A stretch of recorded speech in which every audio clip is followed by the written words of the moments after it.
বাজ পাখিকে পক্ষীরাজ বলা হয়। বাজের আয়ু হলো মোটামুটি 70 বছর। এবার 40 বছর হতে হতেই ওদের পালক লম্বা এবং ভঙ্গুর হয়ে যেতে থাকে, ঠোঁট বেঁকে যায়, ডানা ভারী হয়ে যায়, অর্থাৎ আগের মতো উড়তে পারে না, সেই শক্তি থাকে না।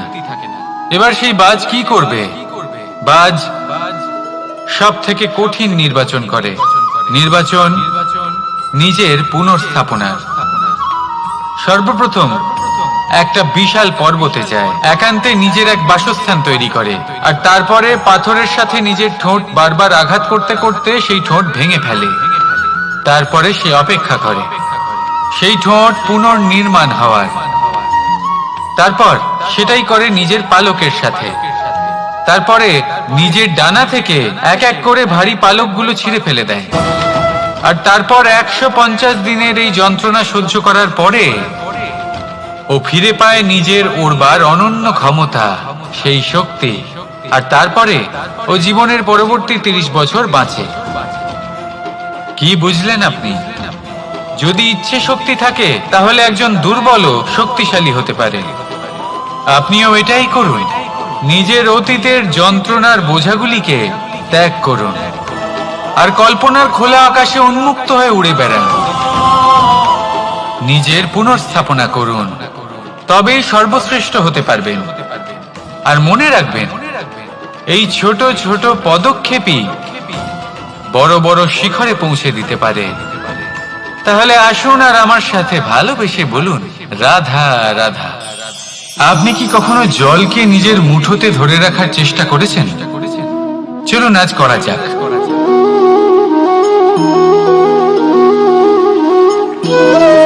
যদি আপনি নিজের মুঠো জোরে বন্ধ করেন,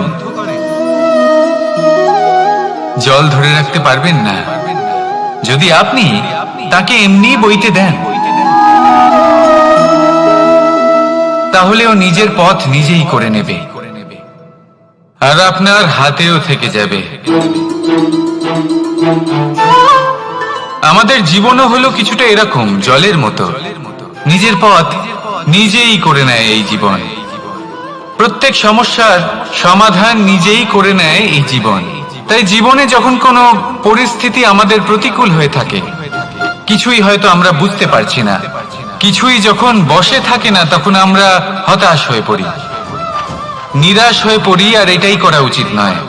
শান্ত মনে দেখতে হবে যে এই জীবনে আসলে কি ঘটে চলেছে। কষ্ট সবাই ভোগ করেন। কষ্ট পেলে কেউ রেগে যান, রেগে গিয়ে পরাক্রম দেখান। এটাই তো করা উচিত নয়। শান্ত মনে সেটাই করতে হবে যা জীবন আমাদের শেখাতে চাইছে।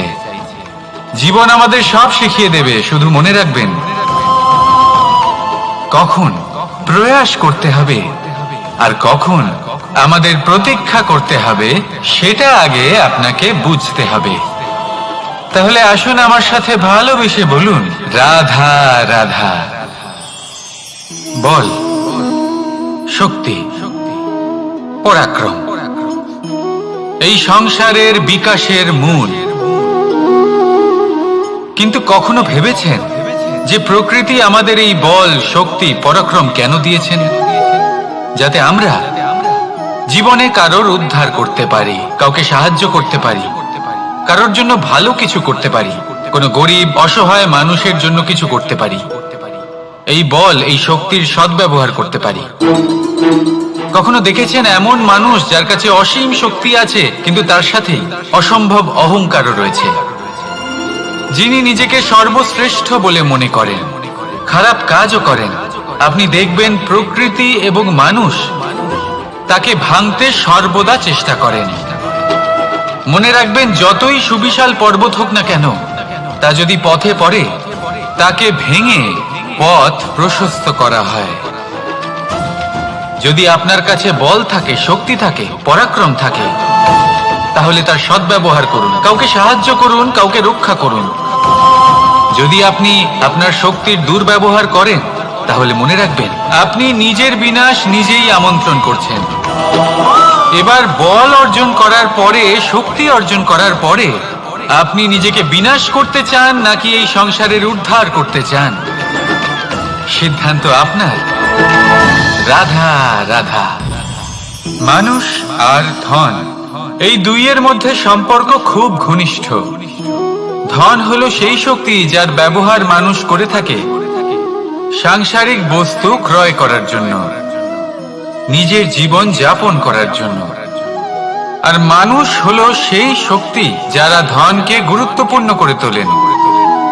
এবার একটা কথা বলি, ব্যবহার করা উচিত ধনকে আর ভালোবাসা উচিত মানুষকে। এটা বেশিরভাগ মানুষই বোঝেন না। মানুষ এখানেই সব থেকে বড় ভুল করে বসেন। তারা ভালোবাসেন ধনকে আর ব্যবহার করেন মানুষকে। এ হলো অনুচিত। দেখুন, আপনি একটা সূচের দ্বারা যুদ্ধ করতে পারবেন না, আর কোনো তলোয়ার দ্বারা বস্ত্র সেলাই করতে পারবেন না, তাই না? কোনটা কিসের জন্য হয় সেটা বোঝা অত্যন্ত জরুরি। আপনিও সঠিক দিকে অগ্রসর হন। মানুষকে ভালোবাসুন আর ধনকে ব্যবহার করুন। যদি আপনি মানুষকে ব্যবহার করেন তাহলে আপনি ভালোবেসে ফেলবেন ধনকে, আর এই ভালোবাসা ধীরে ধীরে পরিণত হবে লোভে, আর ধীরে ধীরে এটা আপনাকে বিনাশ করে দেবে। তাহলে সমস্ত মানুষকে ভালোবাসুন আর এইভাবে ভালোবেসে বলুন, রাধা রাধা। সাফল্য কে না চান? সাফল্য লাভ করার, শিখরে পৌঁছানোর আলাদাই একটা আনন্দ রয়েছে। আর আপনজনদেরও কে না চান?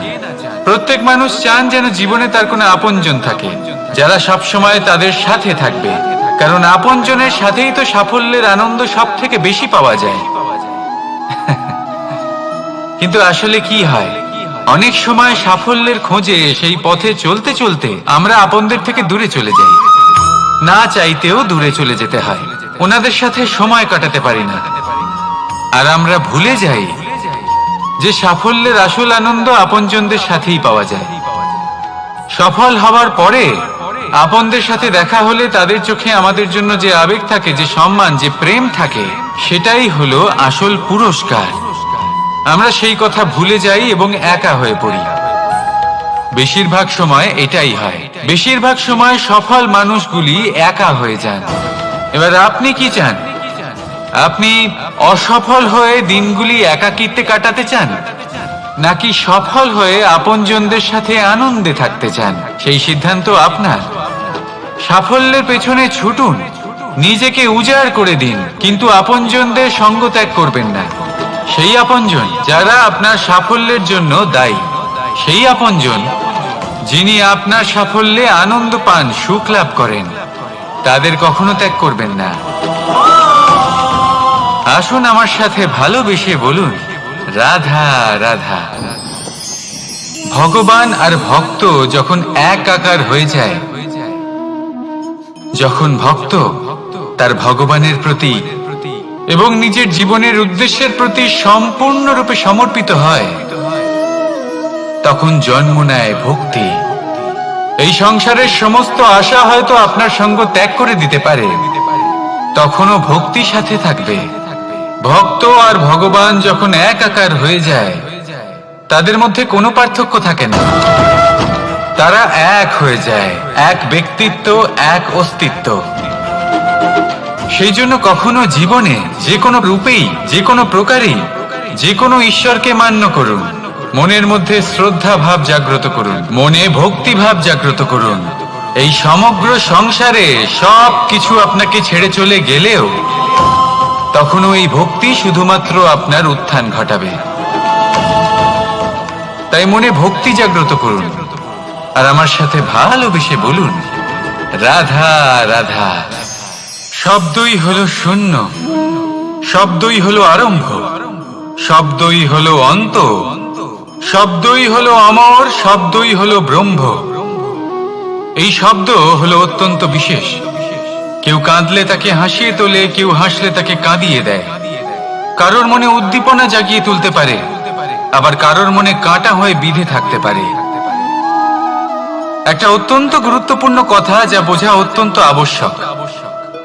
আপনার মন, আপনার হৃদয়ে যতই শুদ্ধ হোক না কেন, যতই পবিত্র হোক না কেন, আপনার দৃষ্টিভঙ্গি যতই স্পষ্ট হোক না কেন, যদি আপনার কথা পবিত্র না হয়, যদি আপনার শব্দ শুদ্ধ না হয়, তাহলে তা আপনাকে আপনার কর্মফল ভোগ করতে বাধ্য করবেই। একটা সহজ উদাহরণ দিই, আপনার জীবনে এমন কেউ অবশ্যই থাকবেন যাকে আপনি পছন্দ করেন না, যিনি হয়তো অধর্মী মানুষ, যিনি হয়তো দুর্বুদ্ধি সম্পন্ন মানুষ, কিন্তু তার জন্য অপশব্দ প্রয়োগ করলে তার মধ্যে কোনো পরিবর্তন আসবে না, তার মানসিকতা বদলাবে না, শুধু মনে প্রতিশোধ স্পৃহা জেগে উঠবে, মনে হিংসা জাগবে, আর কিচ্ছু না। সেই জন্য নিজের শব্দকে নিয়ন্ত্রণ করুন, নিজের কথা সংযত করুন। শ্রেষ্ঠ থেকে শ্রেষ্ঠতর মানুষকেও সাবধানী হতে হয়, কারণ যদি এই শব্দের প্রয়োগ সঠিক না হয়, তাহলে আজীবন মানুষকে নির্বাক হয়ে থাকতে হতে পারে। তাহলে নিজের শব্দ নিয়ন্ত্রিত রাখুন, নিজের কথাকে শুভ করুন, এতে প্রেমবোধ জাগিয়ে তুলুন, আর সেই প্রেমবোধ নিয়েই বলুন রাধা রাধা। বরদান এবং অভিশাপ, এই দুই হলো একই মুদ্রার দুটি পিঠ। এই বরদান আমরা অনেক কারণে পেতে পারি, কখনো নিজের পরিশ্রমের কারণে, কখনো নিজের তপস্যার কারণে, কখনো আমাদের পূর্বপুরুষদের কর্ম ও তপস্যার কারণে। কিন্তু এই বরদান কতক্ষণ বরদান থাকবে তা আমরা নিশ্চিত করতে পারি না, তা সুনিশ্চিত করে শুধুমাত্র আমাদের কর্ম। যদি আপনাকে উদাহরণ দিই, আপনি রেশমের কীট দেখেছেন? ও বরদান পেয়েছে যে ও নিজের সুরক্ষার জন্য খোলস বানাতে পারে। এবারও তাতে এত মত্ত হয়ে যায় যে এমন এক আবরণ বানিয়ে ফেলে যাতে সে নিজেই আবদ্ধ হয়ে চাপা পড়ে মরে যায়। এটার তাৎপর্য কি? তাৎপর্য খুবই সরল। গর্ব করা খুবই ভালো, কিন্তু অহংকার করা কখনোই উচিত নয়। যদি অহংকার মনের মধ্যে প্রবেশ করে, তাহলে এই বরদান অভিশাপে পরিণত হতে সময় লাগে না। আর যদি কর্মশ্রেষ্ঠ হয়, তাহলে অভিশাপ বরদানে পরিণত হয়। তাহলে আসুন শ্রেষ্ঠ কর্ম করুন, আর আমার সাথে ভালোবেসে বলুন রাধা রাধা। সুখ, দুঃখ, মৃত্যু, মহামারী, এগুলো কখনো বলে আসে না, আবার জিজ্ঞাসা করেও আসে না। এমনই হয় দ্রুত ক্রীড়ার এই খেলায়, এক কারাগারের মতো, একটা মাকড়সার জালের মতো। যেমন একটা মাকড়সার জাল একটা পোকাকে নিজের দিকে আসতে আকর্ষিত করে নিজের চমকের দ্বারা, নিজের গঠন দ্বারা, সেরকমই দ্রুত ক্রীড়ার এই খেলা মানুষকে নিজের দিকে আসতে প্ররোচিত করে। শেষে গিয়ে মানুষ আটকা পড়ে। পার্থক্য শুধু এটাই, যখন এক পোকা এই জালে জড়িয়ে পড়ে, তখন সে তার প্রাণ হারায়।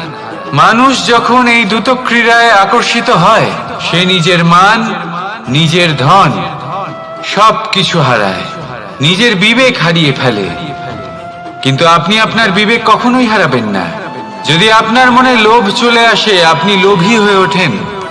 যদি আপনি দ্রুত ক্রীড়ার এই খেলায় আটকা পড়েন, তাহলে মনে রাখবেন, এই খেলা থেকে ফিরে আসা প্রায় অসম্ভবই বলা যায়। নিজের বিবেক কখনো হারাতে দেবেন না, কারণ বিনাশ আসার প্রথম লক্ষণ হলো বিবেকের বোধ চলে যাওয়া। এই প্ররোচনায় কখনো পা দেবেন না। আর আমার সাথে ভালোবেসে বলুন রাধা রাধা।